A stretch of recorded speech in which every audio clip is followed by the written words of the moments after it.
Speaking of reliability, a podcast with good friends talking with you about reliability engineering topics.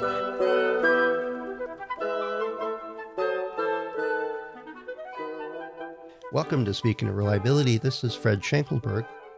And good morning. This is Greg Hutchins. Greg, I just realized that I need one of those little coffee mug warmer plates because my coffee I got like 2 sips left, but it's cold. So, and we were just chatting about, I was outlining a topic to jump into, and coffee gets cold. There's the second law of thermodynamics. You start off with something that's warmer than the ambient around you. And then even if it's in a ceramic mug, it's still going to chill off over time.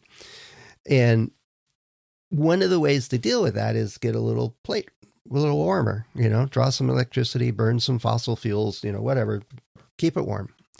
I could get an insulated mug. I could do all kinds of different techniques for it. But the lifetime of warm coffee, once it's poured in your cup, is limited. And it made me think of the exact same situation. If I make a product, or like we were talking in the last episode about, we're bringing stuff back, factories back into the U.S., reshoring, and all kinds of problems that are occurring around that. One issue that I didn't mention in that is that standing up a new factory often comes with lots of variability, which often manifests in a shortened lifetime or additional failure mechanisms in the product once it gets to the field. Mm-hmm. All right. So let's say we got a smart reliability engineer or reliability manager, which includes all of the listeners of our show, obviously. And they're bringing up a new factory, and they're dealing with, they know they're going to have this variability that's going to impact the reliability performance of their product or system. All right. I know you've written about this for years and years and years, and I know that you always say I'm a one-trick pony. It comes through risk. Well, how do you deal with that? All right, we've identified that there's increased variability, and it likely going to affect the lifetime of our product. What do we do?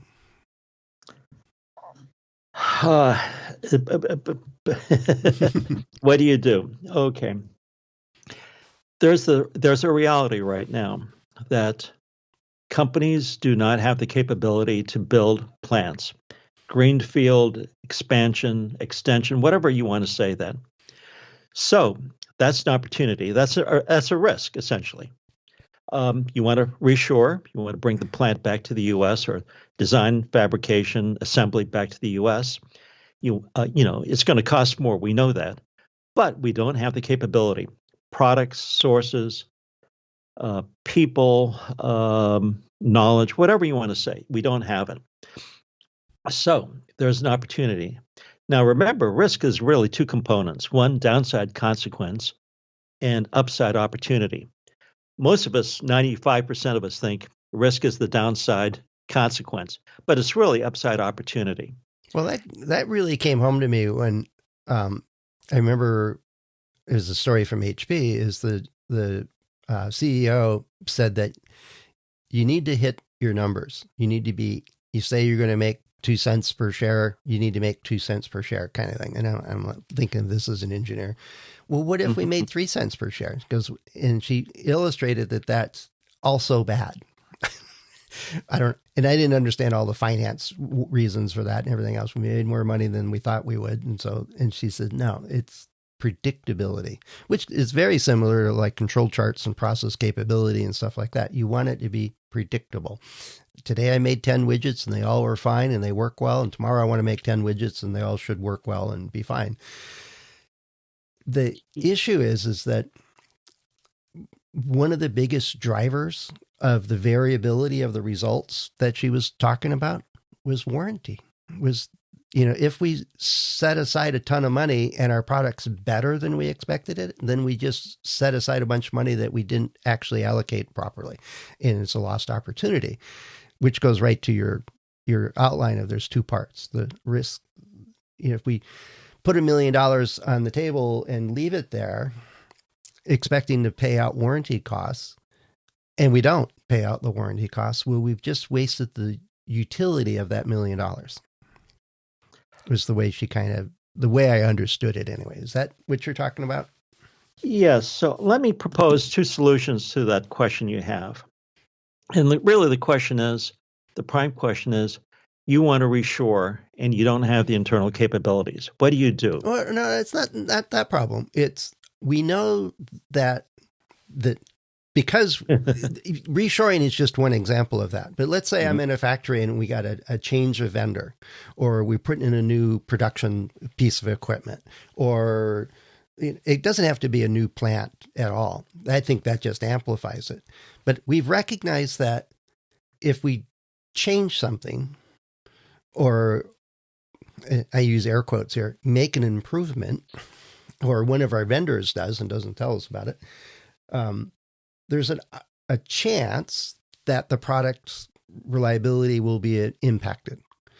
But how do I deal with that? If I've identified that risk, that there's a chance that there's reshoring is even higher, but there's an opportunity that our product's not going to work. What do I do? And go back to our old suppliers? Well, that might not be an option anymore. That's what I mean is there's all these options available for handling risk once if it's identified. So in a situation where we won't know if we're right or wrong until the product gets to the field and then it's out the door. What can we do to mitigate or avoid, or I know there's all these techniques out there, but realistically, how does a reliability person or a plant manager coherently address it proactively?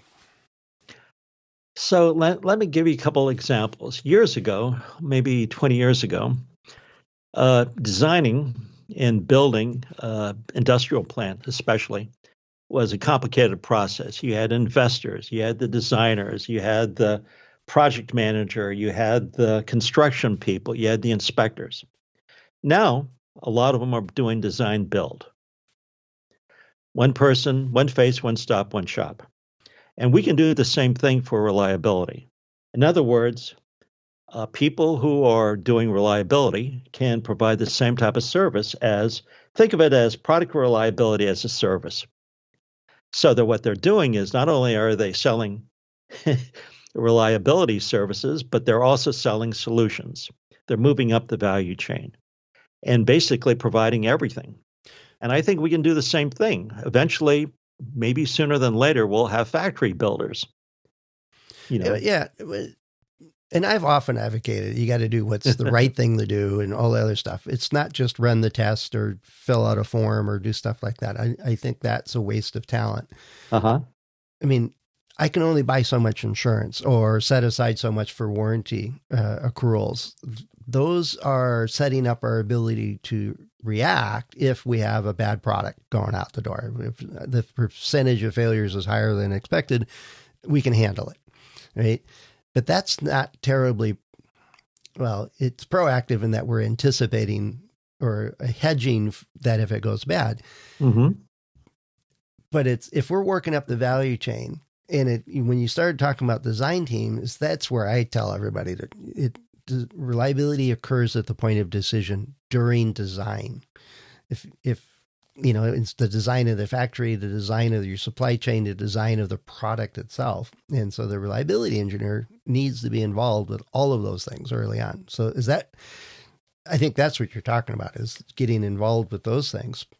One part of it is it doesn't do you a whole lot of good to walk into all those team meetings and go, all right, there's all this chance that everything's going to go to hell in a handbasket and this product will never work, and then walk out the door. That's not helpful. Right? Well, so let's say you're selling a product, and what happens is the buyer of the product doesn't have the capabilities, the people to implement it or to even use it. So why not basically have a bundled service for almost turnkey? That's why, I was proposing maybe a product reliability bundled service, including products and maybe even a turnkey plant.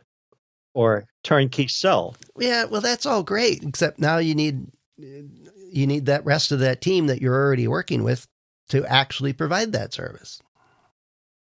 Yes, yes, that's exactly right. Because that team will basically be a turnkey. Whatever you want, they'll do it. You know. I don't think we're going to have a van full of 28, highly skilled, multidiscipline, folks rolling around from factory to factory, from company to company and doing it for you. That doesn't sound feasible. Well, right now we don't have the people, so that's not feasible. Well, let's say take it down a notch. I'm in a Okay. plant. I got a crew. We got 28 people. We all have our own vans. We go home and we come back to work each day. And the world around us is changing, and we've been dealing with supply chain disruptions. Where talent is just not readily available. We can't hire enough people to manage the factory floor. We can't, even getting design engineers and keeping them is. All of those issues are happening, and all of them present an opportunity for our products to have reliability problems. Mm-hmm, mm-hmm. Right? Okay. We don't have, Fred and Greg, transitory one-stop shop will just solve it all for you. I don't think we're going to set up a shop to go do that. They have to, this team that's already there, sitting in their shiny new building, they need to figure it out. Right. But so how would you mitigate it? I mean, we've identified the problem. How would you avoid the issue? Well, design a better product. Well, that sounds trite. Well, I would actually advocate for you and a team of reliability engineers actually form a corporation, a Reliability Inc. as a service, where you basically do the design, you do the implementation. Right. Yeah, but I'm saying there's this the existing team, which is a much more common scenario.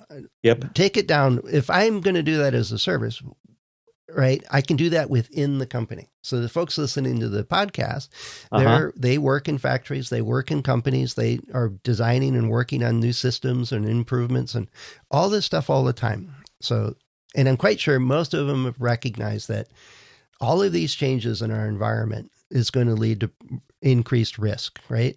Mm-hmm, mm-hmm. What can they do? They're not going to go hire somebody, Deloitte and Touche to come in and redo their database. That's just not going to happen. As a reliability engineer, what can you do? I'm trying to really press you on this one, just take it down to help that 30-year-old reliability manager figure out what are the steps they can do to mitigate, to avoid, to minimize, or I don't know what are the techniques so hiring an outside company to come in and save the day, that's an option, but what else can you do? So basically at that point, basically get data from the field, figure out what cause of the problem is. And well, then it's too late now. The product's in the field. Breaking up earlier. Yeah. I've been through one of those that cost a company and could have cost us $25 million. Yeah, no, but we all know of companies that they said, well, just ship it, right? Startups especially. We got to get market shares, just ship it. And then they're gone because the product doesn't work. They didn't think through the reliability. So part of it is the design, right? And getting the attention and bringing it up. But one of the things I struggle with when I'm trying to pick your brain on this one is just saying there's a risk that it won't work is not good enough. Identifying the problem is not good enough. So what are the avenues to actually address it? So one is design it better, right? All right. Independent on the product and technology and everything else, it may take more time. It may take more money. It may add redundancy. There's lots of specific things we can do in improving the design for reliability, right? So that's one. Training is part of that, right? Get the talent that's putting this together to improve it. And the machines. Right. And I've mentioned warranty, right? Mm-hmm. That's setting aside to anticipate that, but training your customer service team to understand that here's the risks and frustrations that may come in. That's, I don't remember what the term of it is in the risk language. is being able to saying, all right, it's going to happen. We don't have a way to avoid it, but we can lessen the blow of it by being prepared. Is a option. Mitigation. Yeah. But the idea is that there's not a lot of good options. But I think the idea of saying that yes, there's lots changing and it can impact the reliability is not good enough. So my thought is that, yeah, a change in supplier or a new supply chain or a new factory or just, lack of talent or whatever is something's got to give. So more time, more budget, just understand where the risks are. So let's say it's just supply chain. Well, which of our components are going to increase the amount of variability? Or if we put a new piece of equipment in, how does that actually going to increase the variability? It's sort of like that root cause thing, but it's before the failure occurs in the field. Then it has to be in the design phase. Yeah, definitely. I don't think you can get around that. It has to be right up front from concept and early design. And by the way, to a large extent, that's really product specific. Oh, yeah, definitely. Because to a large extent, almost all software is shipped with the concept of good is good enough, and the users are going to be our beta testers. Well, there's a lot to that in hardware too. Trust me. Well, I didn't want to say that, but yes, you're right. But the downside of that now is that you get a reduced second chance to get it right. And especially when it's expensive and you're doing a multi-million-dollar recall for something that's just a disaster product.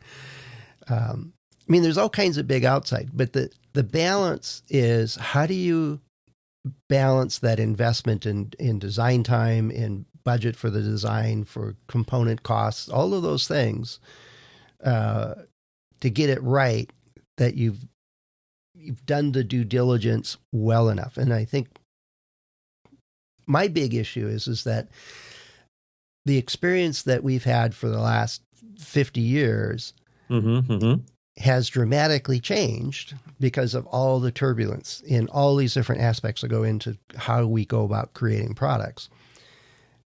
And not taking that into account and keeping to our old standard of, well, we did it in 8 weeks last time, let's do it 7 weeks so we can be faster. And that's just not going to happen. In my mind, I think the burden of the downside is not being seen or being balanced out appropriately. Which, by the way, that what you're really talking about is seeing the lens is going to be a risk type of lens. Yeah, that's what I've been trying to get you to. Well, what does that mean, right? How do you go into a room and saying, hey, we have a problem here that we just don't have enough time to get it right. But it's almost invisible given our decades of experience.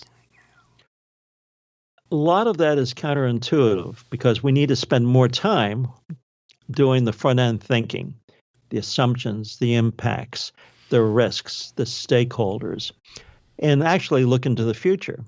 And that whole process takes time, it takes money, and companies, consulting firms don't want to invest in it. Mm-hmm. They want to basically ship to time to market, Well, that's what we've been rewarded for That's decades. Right. Exactly. And you've got to do the front end thinking, the assumptions, and people don't want to pay for that.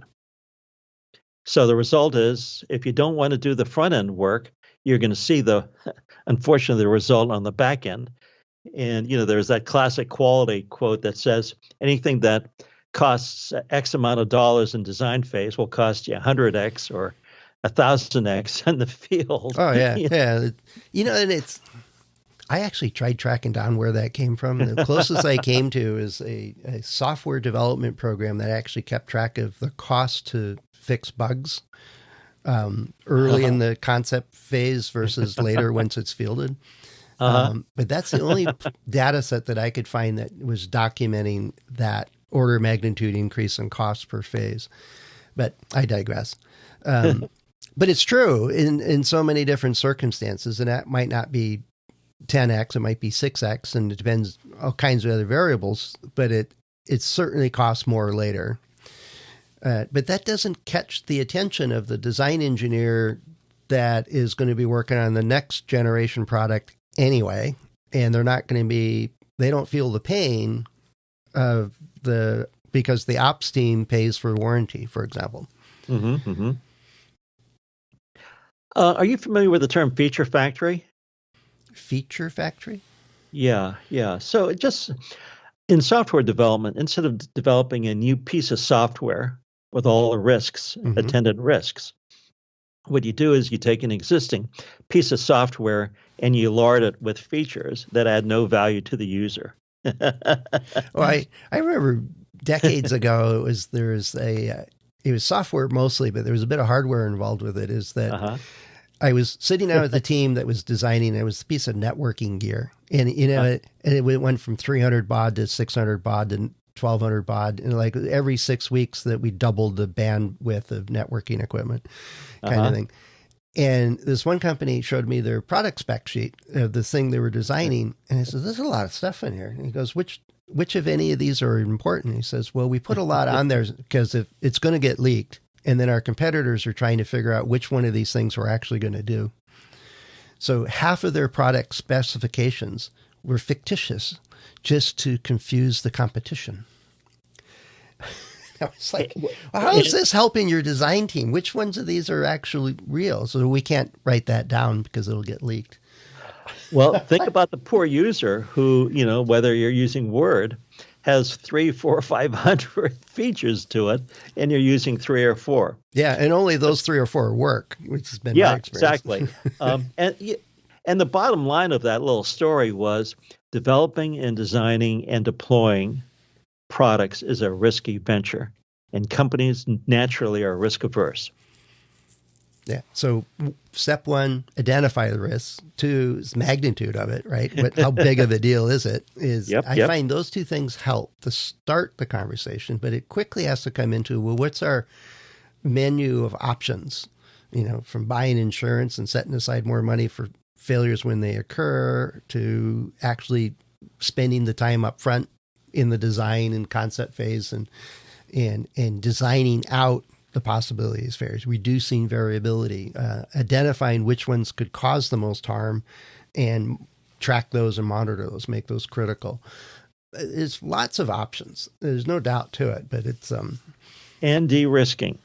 Right. Well, and when you say de-risking, I'm thinking is that if you recognize that there's an increased amount of variability in this one critical component, can you alter the design to accommodate that amount of variability? Or can you work with minimizing that variability? Or so can you accommodate it? Can you decrease it? The impact of that increased variability, can we lessen it so it fails safe, for example, or it becomes rebootable or something like that, or easy to repair?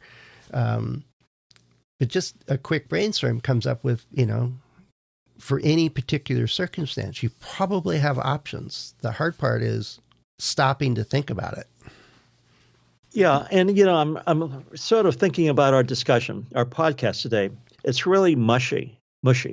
And the reason why it's mushy is we're talking about risk and decision making.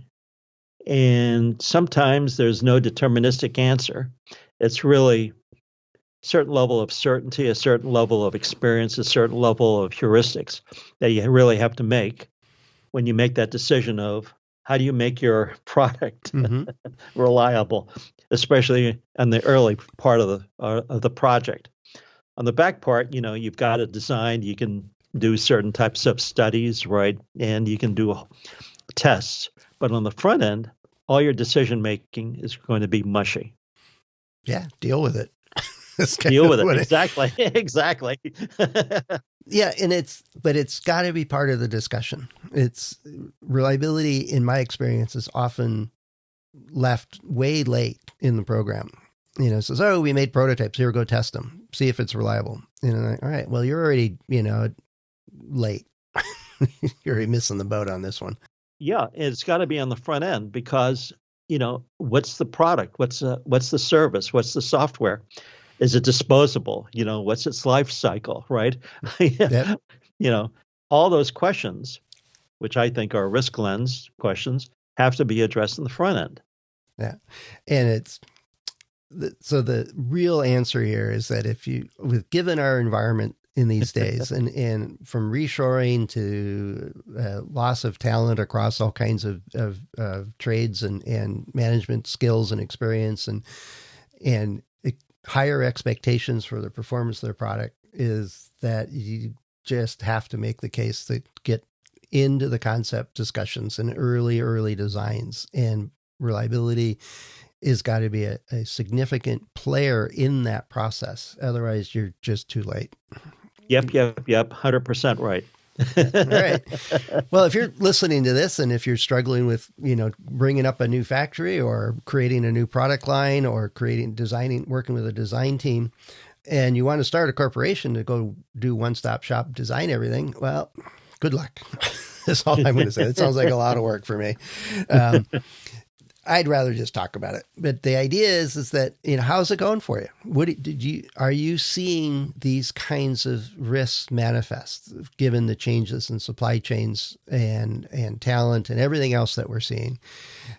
How is it impacting you? And what changes in your process are you using to actually deal with the increased risks of product reliability?